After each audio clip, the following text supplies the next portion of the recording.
Now people will finally see you dressed like someone who belongs at this table." Those were Caspian d'Or's exact words, delivered with a smile, a champagne flute raised in his other hand, and a velvet box placed in front of Beatrix Slade d'Or, 37-year-old wife of Caspian d'Or, 39, in the center of the grand ballroom at the Fairmont-le-Château Frontenac in Quebec City, on the evening of the d'Or Foundation's 15th anniversary gala. Around them stood donors, bankers, society figures, and old acquaintances of the d'Or family who had spent the better part of their careers pretending not to notice the way Rutherford d'Or, 66-year-old patriarch of the d'Or family and founder of d'Or Capital, spoke about his daughter-in-law, sweetly. The word he always used was sweetly. Beatrix was sweet, simple, careful with her clothes. A woman who, in Rutherford's estimation, had married above what her quiet life had prepared her for. Standing a half step behind Caspian, close enough to be seen but positioned like an afterthought, was Camille Fontaine, 31-year-old investment associate and Caspian's secret lover. She held her champagne glass near her lips and watched Beatrix with the particular kind of patience that belongs to someone who believes they are already winning. Beatrix opened the box. Inside was a pendant, a teardrop diamond suspended from a fine white gold chain set in a style she recognized immediately. The mounting curve, the ratio of the stone to the frame, the angle of the prong tips. It was meant to look like a piece from Halstone Atelier. Me too. Beatrix touched the chain lightly with one finger. The weight was wrong. The clasp mechanism was smooth where it should have had a hairline ridge, and the certificate tucked beneath the velvet cushion used a verification code format that Halstone had retired more than 4 years ago. Her husband had given the founder and majority owner of Halstone Atelier a counterfeit Halstone pendant at a gala where Rutherford had spent the entire evening using Halstone's name like a social currency, dropped into conversations with donors, whispered to bankers, invoked at the bar like a private password for people who understood real luxury. Rutherford clapped once from where he stood. "There, now that is appropriate. Some things are simply beyond a woman's usual reach, aren't they, Beatrix?" A few guests smiled carefully. Others looked down at their plates. Caspian lifted his glass. "Since we are all gathered here," he said, his voice carrying across the room with the ease of a man who had rehearsed the lines, "I think it's time to be honest. Beatrix and I have grown apart. I'll be seeking a separation." The room went silent in the specific way. Rooms go silent when something cruel has been dressed up as courage. No one moved to stand beside her. Some guests studied the centerpieces. Rutherford watched with satisfaction. Camille's expression did not change. It only became a fraction more settled, as if a door had finally opened on schedule. Beatrix closed the velvet box gently. She looked at her husband. She looked at the certificate. Then she asked very quietly, "Before I respond, would you allow the pendant to be authenticated?" Caspian laughed. The sound was short and dismissive. "If that makes you feel better." That laugh was the last thing he said with any real confidence. 6 weeks before the gala, Beatrix had been in the private restoration wing of Halstone Atelier's Montreal studio when her senior executive assistant, Suki Cho, 42, appeared in the doorway with an expression that meant news she was not certain how to deliver. Halstone Atelier was not a well-known name to most Canadians. That was deliberate. It was the kind of house that did not advertise. It was discovered. Collections were released to a private roster of collectors, museum curators, and royal households across 3 continents. Pieces moved through invitation-only presentations in rooms without signage. Its founder, Henriette Slade, had once told a journalist who somehow found her that the quietest things in a room are usually the most valuable. Then she had declined to be photographed. Henriette Slade had been Beatrix's grandmother. Beatrix had taken control of Halstone when she was 28, 9 years after her grandmother's death, and 4 years before she met Caspian d'Or at a benefit dinner, where she had been seated 2 chairs from the man she would spend the next 6 years slowly learning not to trust. She had kept her grandmother's surname in business. Publicly, she was Bea Slade, the quiet creative director people in certain circles knew by reputation, but rarely connected to a face. Her legal name, Beatrix Slade d'Or, appeared in private trust documents, shareholder agreements, and places Caspian had never thought to look. He knew she worked with Halstone. He had never asked what with meant. Suki placed a document on the work table. Madame Slade. The verification desk flagged an external authentication request this morning. It came through a third-party lender, not a direct client. The certificate serial number they submitted belongs to a bracelet we made in 2018, but the request identifies the piece as a pendant. Beatrix read the document twice. A lender verification desk. Not a private collector, not an insurance claim. A lender. The difference mattered enormously. A confused client was an embarrassment. A lender verification meant someone had submitted a Halstone certificate to support the value of an asset used as loan collateral. "Seal the file," Beatrix said. "No external access until our team completes full authentication. Copy legal and risk." Suki nodded. Then, more carefully, "There's something else. The household expense portal flagged a charge this morning. Your house manager marked it because it came through Mr. Dawes' personal account rather than the household fund. It's from a private dealer." She set a second paper beside the first. The description on the receipt read, "Halstone-style diamond drop pendant, estate provenance, certificate of authentication included." Halstone style, not Halstone. Not authenticated by Halstone. A deliberate choice of language from a dealer who knew exactly what they were selling. Beatrix folded the receipt in half without speaking. The gala was in 6 weeks. She had been telling herself for months that Caspian might be using it to repair what had been fraying between them. A genuine gesture. An attempt to come back to the version of himself she had married. The receipt in her hand made a different kind of sense. "Don't contact the dealer," she said. "I want to know what Caspian intends to do with it first." She found out on a Thursday 11 days before the gala, when Suki brought her a USB drive and a carefully worded note from a licensed investigator. Beatrix had quietly engaged after noticing 3 things she hadn't been able to stop thinking about. A hotel charge Caspian described as a client dinner that the hotel's own records listed as a private suite, a florist invoice forwarded to the gala's event coordinator by mistake, and the private calls Caspian had begun taking in the hallway with the door pulled shut behind him. The footage was not dramatic. It didn't need to be. It had been captured in the public lobby and corridor of a hotel in downtown Montreal, recorded by licensed equipment and reviewed by legal counsel before it reached Beatrix's hands. In it, Caspian walked toward the private lift bank with Camille Fontaine beside him, her hand resting easily on his forearm, the way hands do when they have rested there many times before. Suki stood across the room and said, "I'm sorry." Beatrix watched the clip to its end, then she said, "Play the next one." The second clip showed the two of them in the hotel's public lounge later that same evening. The investigator had noted, in his written summary, a portion of a conversation he had overheard from an adjacent table.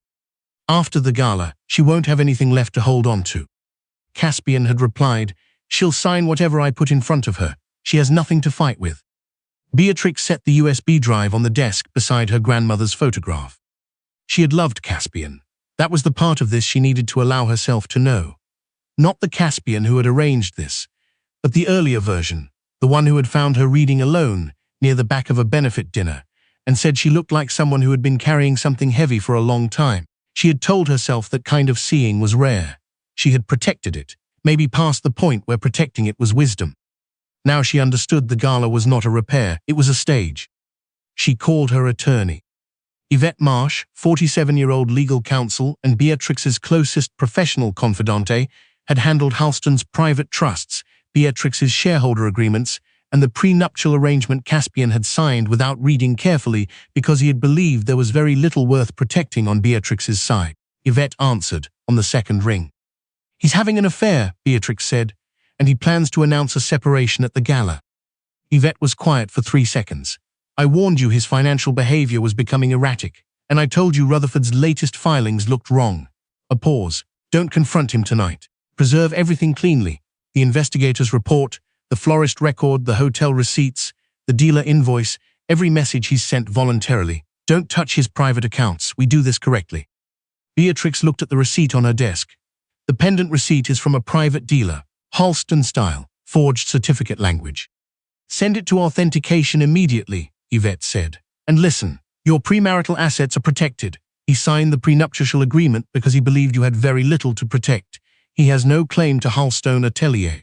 If he presents that pendant as authentic Halstone in front of witnesses, we have grounds under the public defamation clause in addition to the infidelity clause." A breath. "Let him speak, Beatrix. Let him build his own case. But we need someone in that room who can identify the pendant without the moment looking arranged." Within the hour, Beatrix had spoken to Clement Baird, 58-year-old senior authentication specialist at Halstone Atelier, the man who had spent 30 years studying the physical language of genuine pieces, the weight differentials, the hidden maker's mark, the way real gold from Halstone's private foundry caught light differently from plated imitations. Ashfield and Trace Antiquities has appeared in 2 prior counterfeit-adjacent investigations in Ontario. Clement said. They traffic in estate language and ambiguous provenance. I can't confirm anything without seeing the piece, but the wording on this invoice is a warning. A pause. There is one more concern. If the certificate on this pendant copies one of our retired verification formats, and based on the lender request Suki flagged, it may, then this piece could be connected to the same source that's been duplicating our documents for months.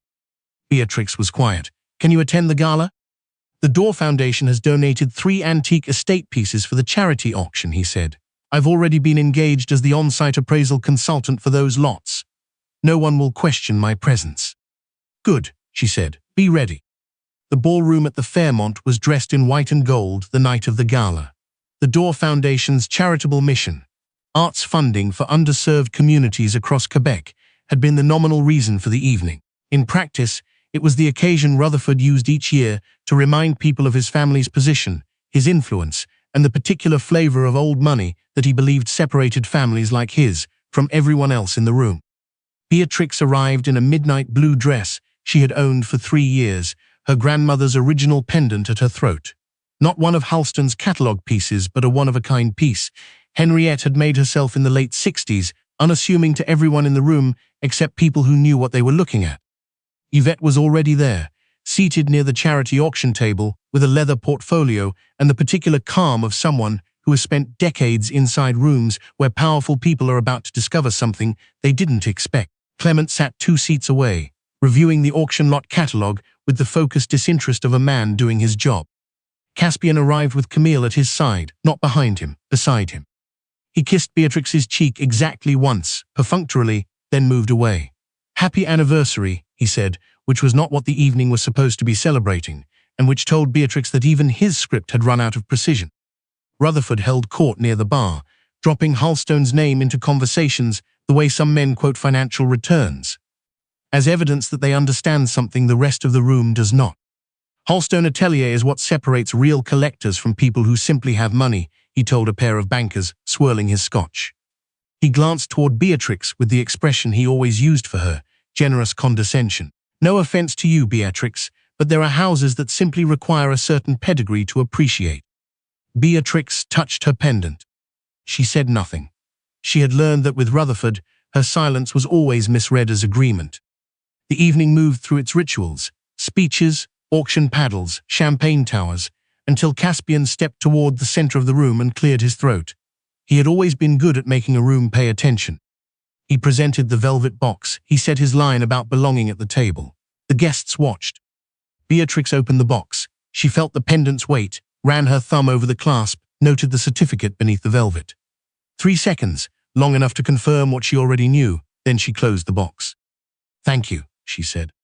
Her calmness surprised him. It made him bolder. He raised his glass and announced the separation. The room went very still in a way that had nothing to do with respect. Rutherford watched with approval. Camille's expression settled into the private satisfaction of a woman who believes a door has finally opened on schedule. No one stepped toward Beatrix.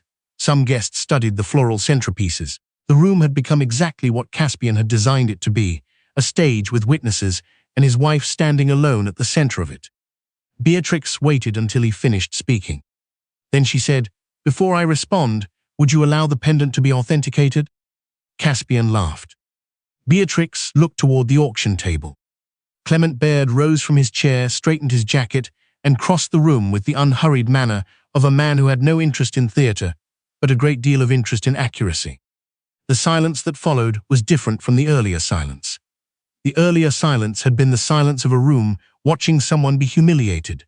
This silence was the silence of a room that sensed something was about to change direction. Clement put on white gloves. He placed the pendant on a black inspection cloth and removed a loop, a light instrument, and a calibrated weight tool from the leather case at his side. Caspian laughed again, softer. Are we operating or appraising? Clement did not look up. He examined the clasp. He measured the stone setting. He checked the inner curve of the white gold frame, the position where genuine Halstone pieces carried a maker's mark too fine for the naked eye. He found nothing where the mark should have been. Then he checked the certificate, serial number, verification seal, paper texture, the authentication code format at the bottom. He entered the serial number into Halstone's internal verification database on his tablet. The result came back in 4 seconds. Clement set the tablet down. He looked up. This piece was not produced by Halstone Atelier.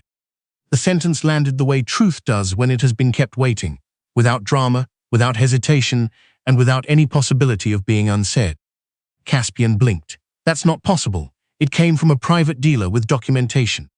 Then the private dealer provided false documentation, Clement said. The serial number on this certificate belongs to a bracelet completed in 2018 and has never been associated with a pendant. The authentication code format is one Halstone retired in 2021. The clasp mechanism, stone mounting depth and weight are all inconsistent with our production standards. This is a reproduction. Rutherford stepped forward, the color rising in his face. You can't walk into my family's event and make accusations. I haven't made an accusation, Clement said. I've made an assessment. The object in front of me is not what it was represented to be. A murmur moved through the guests. People who had been listening to Rutherford praise Halstone all evening were now looking at the pendant on the inspection cloth and then at each other with a very different kind of attention. Beatrix looked at Caspian. She did not speak. Camille took a small step back. Clement continued, his voice entirely level. There is one additional matter. He held the certificate toward the light, rubbing the paper edge between two gloved fingers. This certificate's verification code structure and seal impression match a format Halstone's risk division is currently reviewing in connection with several external lender submissions. I cannot draw legal conclusions from this table, but I can say this is not an isolated forgery. Documents with this same pattern have appeared in authentication requests submitted in connection with Door Capital's asset filings. The room went entirely quiet. Rutherford's glass stopped halfway to his mouth. Yvette opened her portfolio and began writing. The legal process that followed was not loud. It rarely is when the evidence is clean. Yvette's firm sent formal notices within 72 hours. Halstone's risk division provided authenticated records to two major Canadian lenders and their insurers.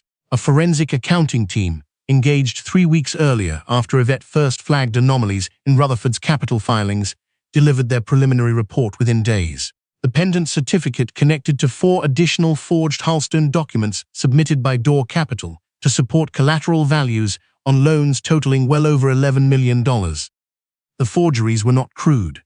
They were the work of someone familiar with how luxury authentication documents were structured, familiar enough to copy the format, but not familiar enough to know which formats had already been retired, or that the serial number sequences they borrowed had been logged in Halstone's internal records long before anyone tried to use them.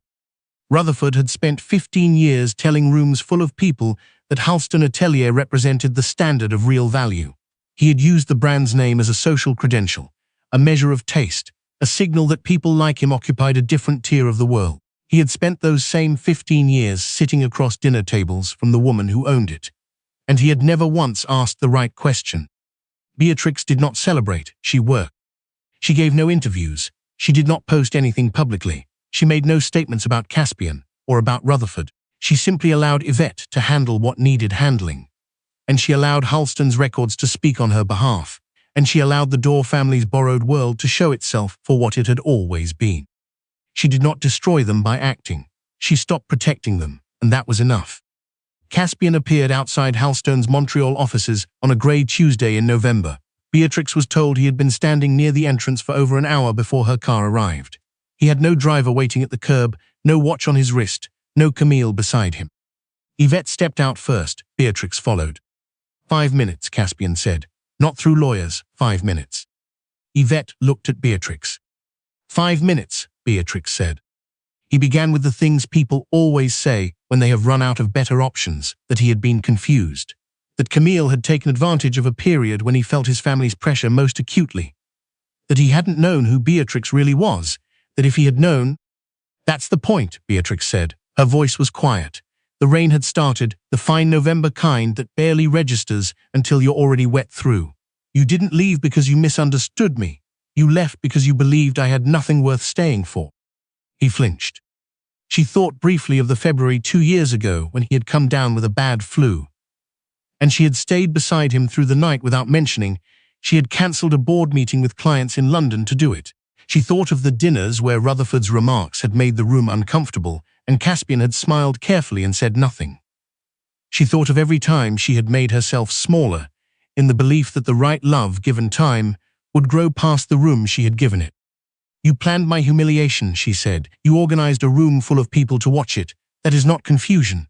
That is character." He had no answer. Yvette presented the formal separation documents and civil notices. Caspian took them with hands that were not quite steady. The prenuptial agreement was clear. Beatrix's premarital assets, Halstone Atelier, its associated trusts, her grandmother's estate, were entirely protected. The infidelity clause applied. The public defamation clause applied. Door Capital's cooperation with the lender's forensic review was now a legal requirement. He looked past Yvette to Beatrix. "I didn't know your world was this large," he said. Beatrix looked at the building behind her. The brass letter H above the entrance, her grandmother's handwriting in the original logo, replicated exactly. "The size of the world wasn't the problem," she said. "You never thought to ask about it." He stood there a moment longer. The rain came down steadily now. "Did you ever love me?" Beatrix thought about the question honestly. She had made herself a promise, after watching the hotel footage, that she would not pretend to feel less than she had felt. That would have been its own kind of dishonesty. "Yes," she said, "enough to keep this from you so I could find out whether you loved me first, not enough to pretend that what you did at the gala was anything other than what it was." She turned and walked through the glass doors. Yvette followed. Behind them, Caspian stood on the pavement with papers that were beginning to blur in the wet, looking at a building he had never thought to wonder about. Door Capital's credit line was formally suspended the following morning. 2 insurance claims were flagged for immediate investigation. A third bank declined to process an asset transfer until the authentication review was complete. Rutherford's society friends began using different language, cautious language, the language of men calibrating how close they had stood to something unstable. Camille Fontaine discovered that the bracelet she had purchased from the same private dealer, introduced to her through Caspian, was also being examined as part of the counterfeit pattern. A legal notice from Yvette's office instructed her to preserve all communications with the dealer, with Caspian, and with any third party connected to the purchase of fraudulent Halstone-attributed pieces. The brand collaboration she had cultivated quietly evaporated. The charity board placements followed. The professional network she had built, in part on the credibility of her proximity to the door name, became very quiet. Beatrix did not contact her. The family home in Westmount went on the market in December under a listing that did not use the door name. The furniture moved out over 3 days. Rutherford stood in the driveway each morning and did not speak to the people doing the moving. In the spring, Halstone Atelier released a new collection. It was called Henriette, named for Beatrix's grandmother, the woman who had taught her to distinguish real gold from gold plate by pressing it flat against her palm and feeling the difference in warmth. Henriette Slade had sold handmade pieces from a rented corner of a Saint Laurent Boulevard market in the early 60s, keeping a notebook of sketches above the cash box. She had never imagined a global house. She had only imagined making things that were honest. The launch was held in Halstone's Montreal studio. The lighting was warm and low.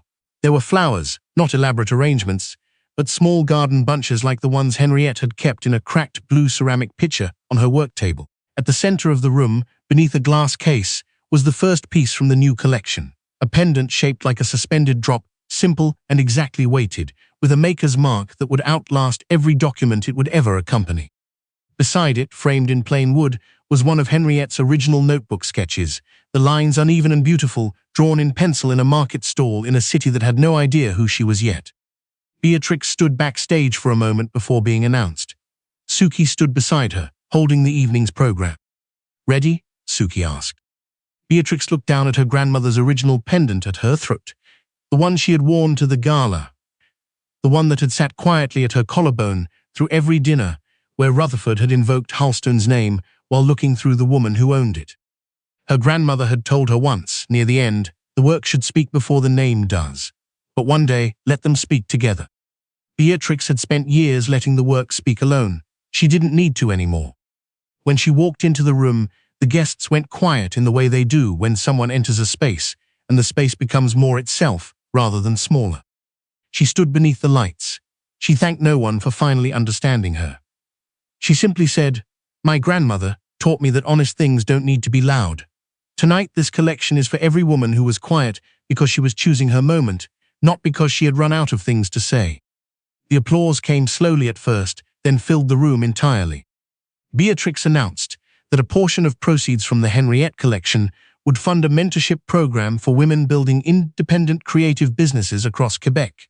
Women starting the way Henriette had started, in rented spaces with notebooks, making things that were true before anyone had given them permission to call themselves serious.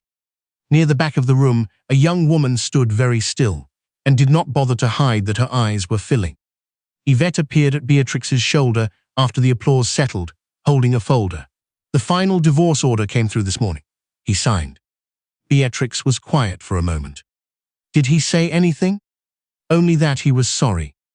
Beatrix looked at the glass case, at the pendant, at her grandmother's sketch in its plain wooden frame. "So am I," she said, "but I'm not going back."